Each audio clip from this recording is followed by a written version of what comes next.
This video was created by VinylicPuma of VinylicPumaGaming.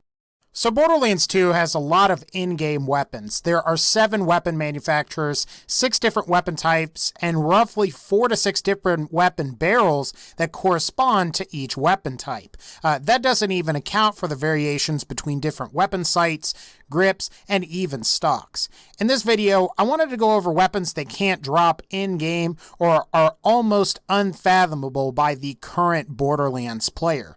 We've got everything from Jakobs E-Tech Pistols, non-elemental Malwan weapons, and guns that were just completely cut from the base game of Borderlands 2.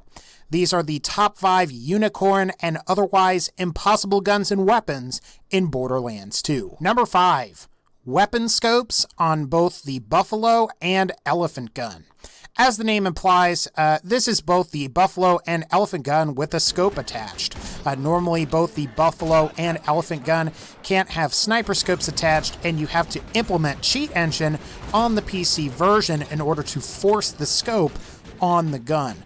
While adding a scope has no effect on either the Buffalo or Elephant gun's stats, between the two, I would say the biggest improvement is on the Elephant gun, as the Buffalo has the Jakobs barrel, which always comes with a pair of iron sights to help you sight your targets. While both weapons still remain to be bolt-action sniper rifles, the addition of a scope really helps with acquiring targets and scoring critical hits at long range. You'll also notice that the textures appear to look flush with the scope added. This is because every weapon skin in Borderlands 2 and the pre-sequel are designed in such a way as to fit on each different part available. This includes everything from barrels, scopes, accessories, stocks, grips, and even a weapon body. Number 4. Vladoff Pistols with Bandit and TDR grips. I'm sure that those of you that have played Borderlands 2 long enough know that Vladoff Pistols can't spawn with either the Bandit or TDR grip. My initial speculation as to why this is mostly because a Bandit grip on some Vladoff Pistols would increase the magazine size on a Vladoff gun even further than it currently is. However, after close observation, the magazine size increase on a Bandit grip Vladoff pistol isn't that big.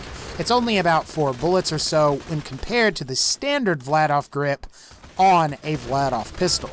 As for TDR grips on Vladoff pistols, TDR grips actually seem to be much worse than a regular Vladoff pistol. TDR grips inherently provide any pistol with a reduced magazine size, but provide the player with slightly better reload speed, which honestly, from what I was able to tell, was mostly negligible. In order to get either of these two pistols into the game, you will need Cheat Engine. Number 3. Non-elemental / explosive Malwan weapons. With the save editor, it's possible to remove the element from a Malwan weapon.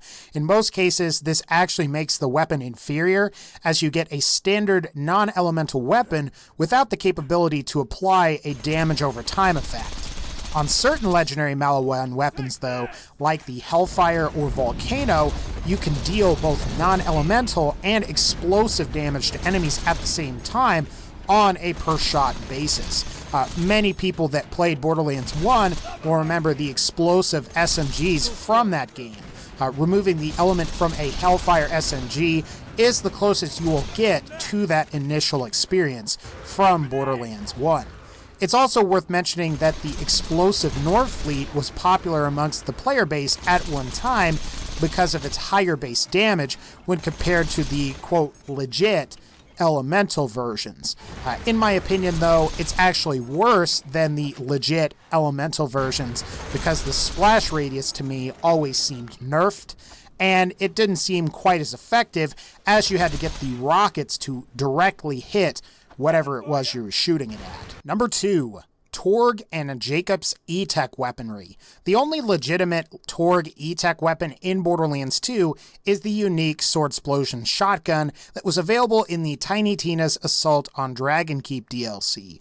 However, with some proper finagling, you can create your very own Jakobs and Torg E-Tech weapons by placing E-Tech weapon barrels on Jakobs or Torg pistols shotguns, assault rifles, and for Jakobs specifically, sniper rifles. It's also worth mentioning that Torg can also have ETech launchers by using a similar method. Overall, since ETech weapons are generally bad, many of these weapons are inferior to what you can normally find throughout the game.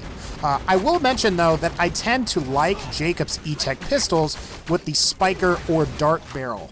While it's very ammo efficient and probably doesn't deal as much damage, I like the overall feel of the gun because of the higher fire rate or the fires as fast as you can pull the trigger capabilities of Jakobs weapons.